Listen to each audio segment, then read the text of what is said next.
YouTube, what's going on today, man? Welcome back to the channel. My name's Ryan, and in this video, I'm going to go over the workflow that I made that generated the clip you saw in the intro of this video. It's using ComfyStream. If you're not familiar, this is my second video on ComfyStream. It's a brand new open source extension for ComfyUI that allows you to run workflows in real time. So while that intro video looks like it came from Touch Designer, it didn't. It came directly out of ComfyUI, and I'm going to show you how to do it here. The workflow that I'm going over is linked in the description, along with the node pack I've been working on for this real-time stuff. It's called Real-Time Nodes, cleverly.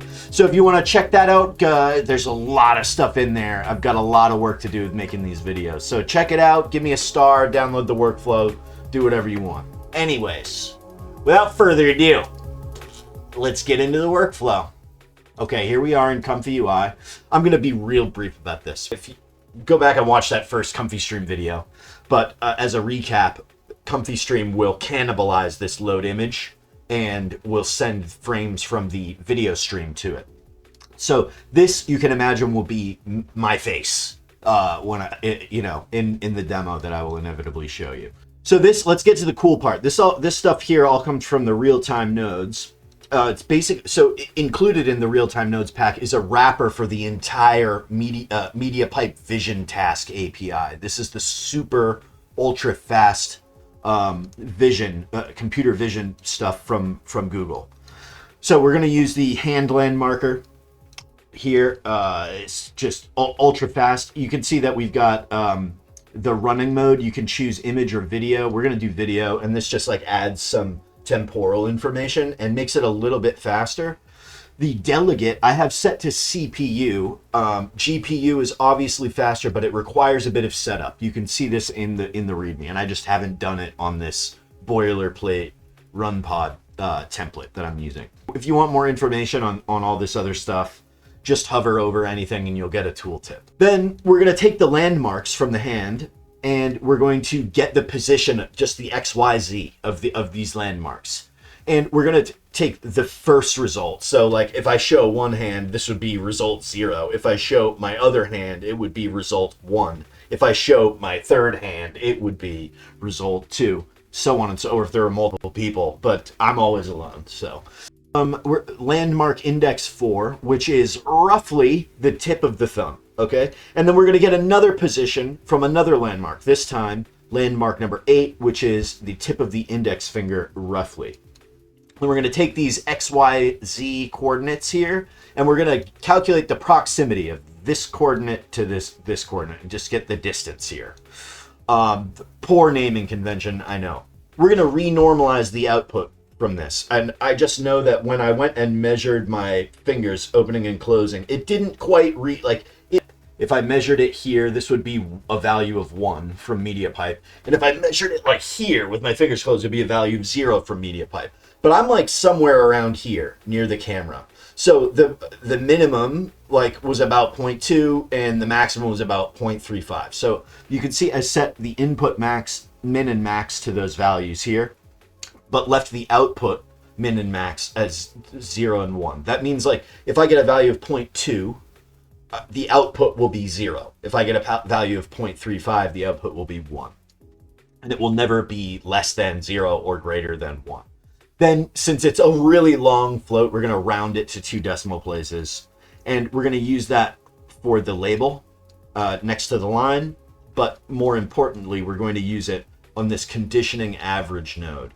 And what this conditioning average node will do is allow us to take these 2 positive prompts here and then gradually interpolate between the two of them.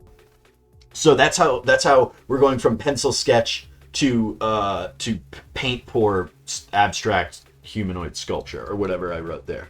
Then we've just got this torch compiled depth control net.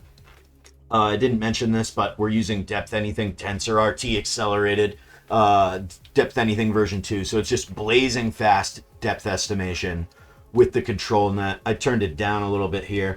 Then on the K sampler, we're doing only 2 steps because we can get away with it. Really low CFG using LCM, and then the scheduler using normal as opposed to SGM uniform. But I think the team has some testing going on currently with that.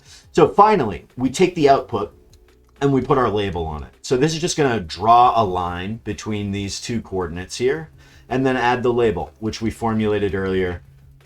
So it's going to say paint and then the value. Okay, so that's that. And then the output here is this preview image. It could also be a save image. And ComfyStream will cannibalize this, and it will be the output for the output stream. Okie dokie. So now what I'd like to do is share with you a live demo of this, but OBS interferes with my cameras and stuff. So maybe Editing Ryan wants to jump in right about now. Editing Ryan here to give you a little bit of a live demo. So before we get to that, let me show you how to export this. So for now, you need to export the workflow to API format and save it to your computer. So just go up here, Workflow, Export API, and save it to the computer. And then under this ComfyStream menu, if you haven't already, click Start ComfyStream Server and then you can open the ComfyStream UI in a new tab, as I have. The first time, when you load, it started up like instantly for me, but when you open it for the first time, it'll take a minute. So here we go.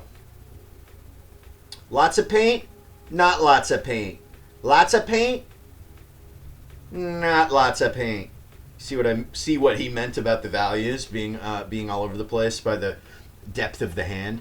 Okay, let's show you a little bit more with a little bit more sauce here. I'm just gonna grab some sauce right down here in the sauce panel. I mean the control panel. Okay, so I'm selecting the various prompt nodes here. Let's go ahead and change them. What do you guys think? Freaking ice sculpture of man. Okay. And then maybe like fire elemental. Okay. I misspelled that, but I think Stable Diffusion can figure it out. To string, and let's get the prepend, which we have set to paint, but here we're going to change it to fire. Okay. Bang, bang, bang. Now, what's really, really fun about this is that we can update this in real time. This is like endlessly entertaining to me. I screw with it way too much. Having a ton of fun developing this. So if you guys want to see anything in particular in ComfyStream or in real-time nodes, particularly, let me know down in the comments. I'd love to hear it. I'm not even going to cut back to the other Ryan. Let's just go ahead and close this out together. You and me. If you liked the video, great. Do whatever you want. I'm still Ryan. Okay, bye-bye. Bro, I couldn't help it. I just kept fucking around. Check this out.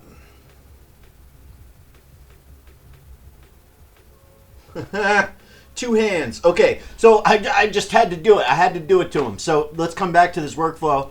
All I did here was literally duplicate all of this and then change the results index to index 1. That allows us to track two hands. Then I renormalized it to perfection and use it to control the strength of the control net, and then did another draw lines node to give us another label. And that's basically it. I just had to pop back in and show that to you. I'm still Ryan. Bye-bye.